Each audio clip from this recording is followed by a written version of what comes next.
আমাদের অসুবিধা সেরকম কিছু না। আমরা হচ্ছে ওইখানে কেউ 20 বছর, কেউ 15 বছর, কেউ তার আগে থেকেও অনেক দিন আছে ব্যবসা কর্ম করে খায়, ঠিক আছে। এখন নবীনবাবু মানে 25 বছর ছিল রাজ করছিল, কিন্তু কারো উপরে কোনো অত্যাচার ছিল না। এই বিজেপি সরকার যা আসছে তারপর এই 5 মাস আসার পর দুবার ঝামেলা হয়ে গেছে। একবার মানে ভদ্র মানে এতে বালেশ্বর হয়েছে, তারপর আমাদের ফেরিওয়ালাকে নিয়ে হচ্ছে কি আমরা মানে বাংলাদেশি আর আমরা হচ্ছে মানে রোহিঙ্গা, কিন্তু আমাদের আধার কার্ড দেখেও বিশ্বাস করছে না।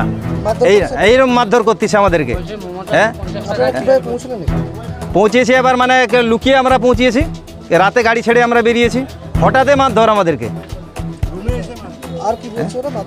মারধর করতে এবার মানে উড়িয়াতে বলে মা গিয়া ছড়ি বুয়া বা তোমার মানে আধার কার্ড দেখাও, এইরকম মানে উড়িষ্যা ছাড়ি করে পড়াও।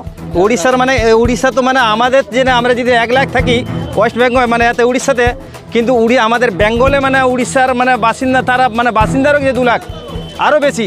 আর যদি তাদের বিরুদ্ধে আমরা যদি অত্যাচার করি তাহলে কি হবে? এটা ভালো হবে? সম্পর্ক বজায় থাকবে না সম্পর্ক খারাপ হবে? হ্যাঁ, আমরা চাইছি আমরা একটা সুষ্ঠু মীমাংসা চাচ্ছি।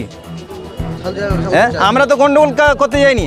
এবার সেইখানে কেউ প্রপার্টি করে, কেউ ঘরকে মানে কিনে আছে সেখানে, কেউ কারোর নিজস্ব জায়গা আছে সেখানে, তাহলে কি আমরা সেই জায়গা ছেড়ে পালিয়ে আসবো? হ্যাঁ, এখানে মানে এখন থানাতে আপাতত জানিয়েছি, এখন বিডিও অফিসের কাছে আছি, মানে বিডিও স্যারের মানে আমরা অপেক্ষা করতেছি। আমার নাম মোহাম্মদ হেদায়তুল্লাহ। আমার বাড়ি এই সামনে এই পাঁশকুড়া থানাতে, এই কানাস কিশোর চক, আর আমি থাকি ঢেকানাল ডিস্ট্রিক্ট হিন্দলে থাকি আমি।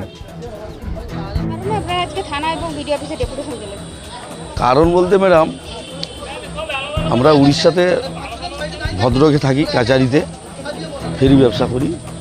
আমাদের চেয়ার, মশারি, বেডশিট এইসব নিয়ে ঘুরি, ঠিক আছে। আমরা প্রায় 5-7 বছর ব্যবসা করছি। আরও আমার কাকারা আছে, তারা 20 বছর 25 বছর ব্যবসা করে, কোনো সমস্যা নেই। আমরা ভদ্র কাচারিতে থাকি, ওখান থেকে গ্রামে গ্রামে যেয়ে ফেরি করি, কোনো সমস্যা নেই। হঠাৎ কিছুদিন আগে আমরা গ্রামেতে যাচ্ছি ফেরি করতে, আমাদেরকে অনেক গ্রামের লোকও চিনে, দীর্ঘদিন যাচ্ছি তার জন্যে। তো সেই গ্রামে আমাদেরকে ধরে বলছে যে কুরুপ দেখাচ্ছি, কুরুপ ছিঁড়াছিঁড়ি করছে, আমার আধার কার্ড আইডেন্টি কার্ড ছিঁড়ে দিল এবং আমার গাড়ি ভাঙচুর করছে, মারধর করছে। ওরা খুব ভিডিও করে নি, তবে আমাকে প্রচুর গালাগালি করছে। 2টা ভাষা ওরা বলেছে, আমাকে বলেছে তুই বাংলাদেশি এবং আমার আধার কার্ডটা নাকি জাল আছে, ঠিক আছে। আমি এই জন্য আমরা আজকে থানায় ডেপুটেশন দিয়েছি, আমাদের বিডিও সাহেবকে দিয়েছি। ওনারা আশ্বাস দিয়েছে খুব শীঘ্রই আমাদের বাংলার মুখ্যমন্ত্রী মমতা ব্যানার্জি সঙ্গে কথা বলবে, উনি জিনিসটা সমাধান করার চেষ্টা করবে। আমাদের পাঁশকুড়া থানার আইসি বাবু, আমিও ভিতরে ছিলাম, উনি বলেছে যে 8 দিনের মধ্যে আপনাদেরকে বলবো। আমার নাম শেখ সানাউল ইসলাম।